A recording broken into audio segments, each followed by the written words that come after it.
let's take a look at compound interest now.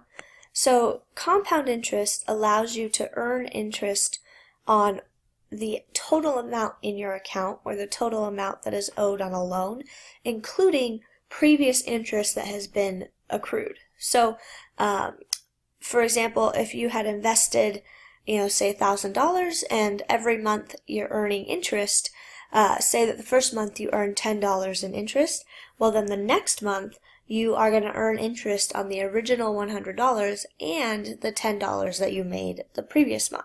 So this allows you to earn interest on your interest. And so let's see how this works kind of in a breakdown here. With compound interest, you have to have what's called a compounding period.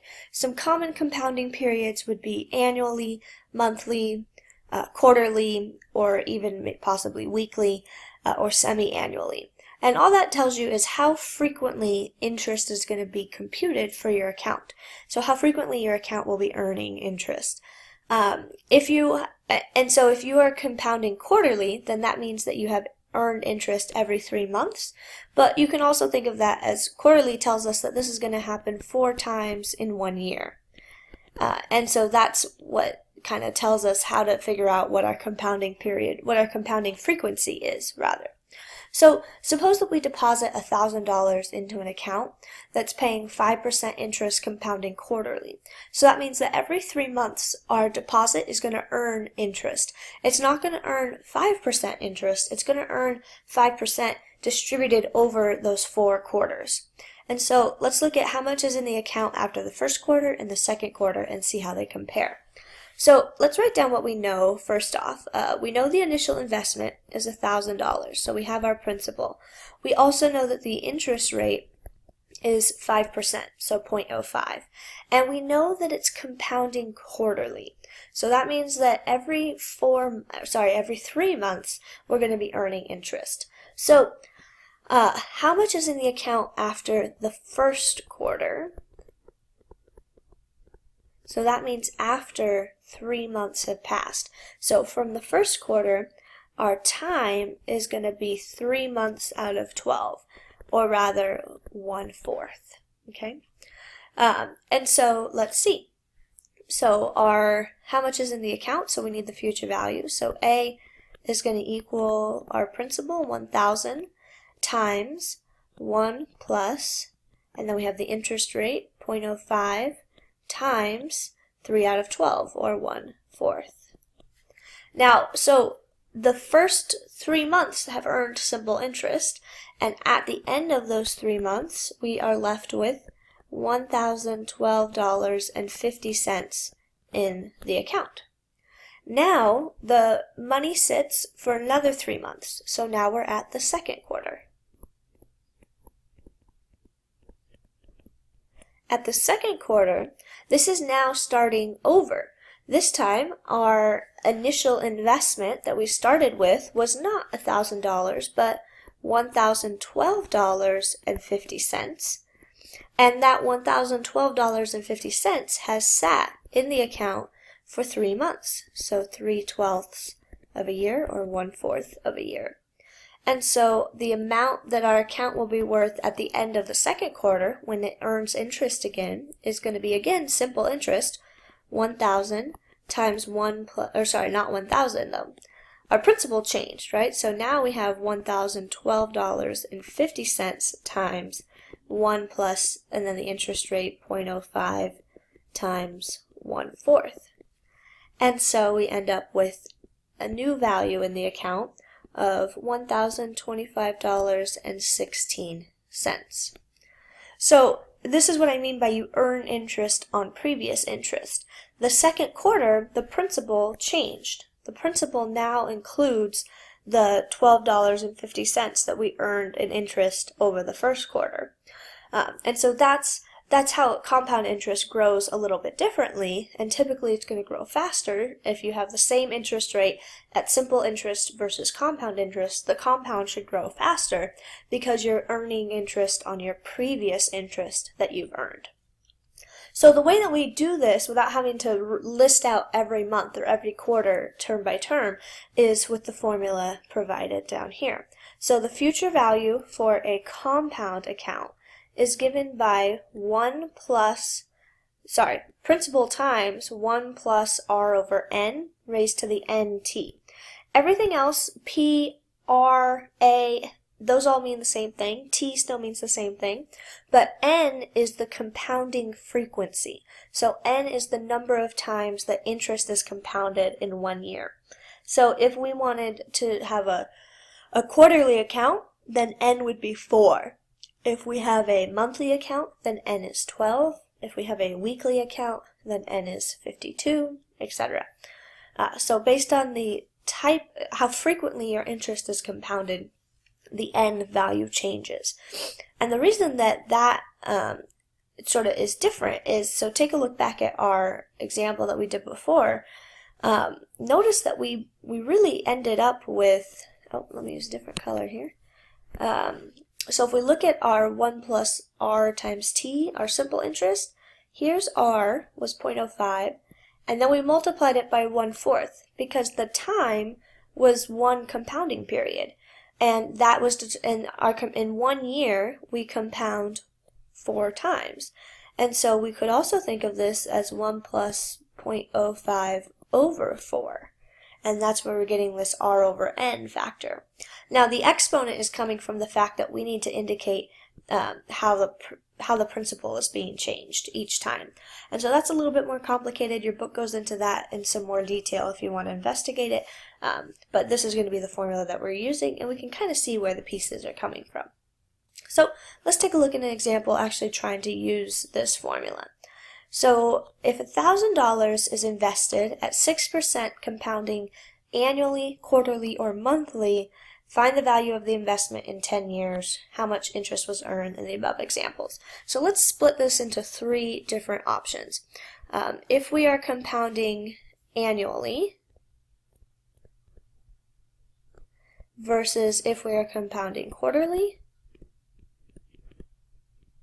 versus if we are compounding monthly. Now, the amount of time is the same, t is 10, the initial investment is the same, and the interest is the same. So the only thing that's changing is the compounding frequency. So let's see.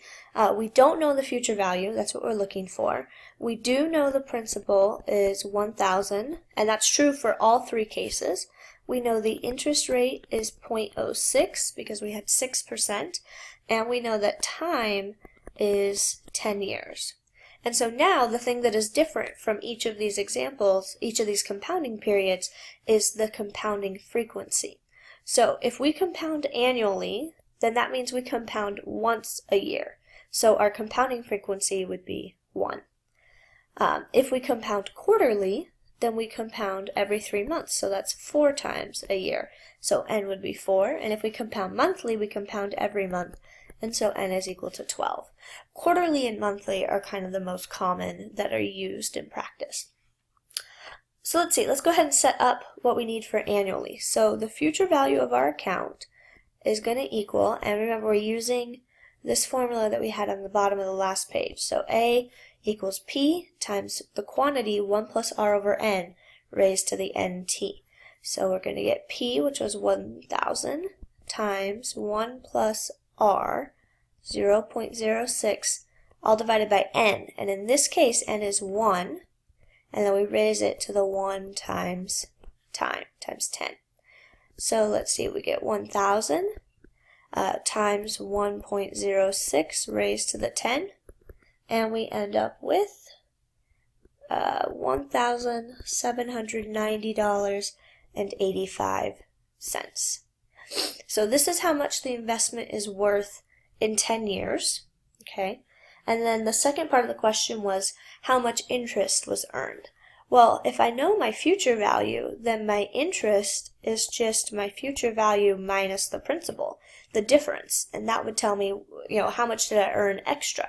So if we take 1790.85 and subtract 1,000, we should end up with $790.85 in interest. So now let's try the same thing but for quarterly. Do you think quarterly is going to be, are we going to earn more interest or are we going to earn less interest? What do you think is going to happen here?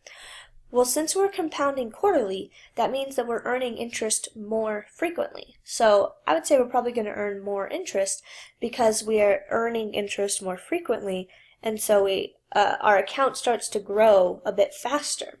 So let's go ahead and set this up. Our formula should look very similar to what we had before, with the one major difference being that we're dividing by 4 instead of by 1. So we're at the part where we need to divide by n, so we'll divide by 4, and then the exponent will be 4 times 10.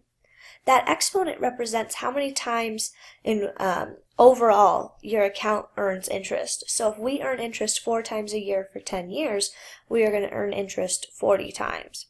So let's see, we get 1,000 times, now be careful with the order of operations, we must do the 0.06 divided by 4 first and then add it to 1. So you get 1.015 raised to the 40, and we end up with $1,814.02. And so let's see, we earned more money than we did annually if we had compounding annually, which we expect. That also means that our interest is going to be higher, right? So remember, if we take the future value minus the principal, we will get the interest. And so our future value was 1814.02 minus the principal of 1,000, and so the interest earned is $814.02. So we did earn more in interest, which we should because we are compounding the interest more frequently. So now if we compound our interest monthly, we should expect to earn even more in interest.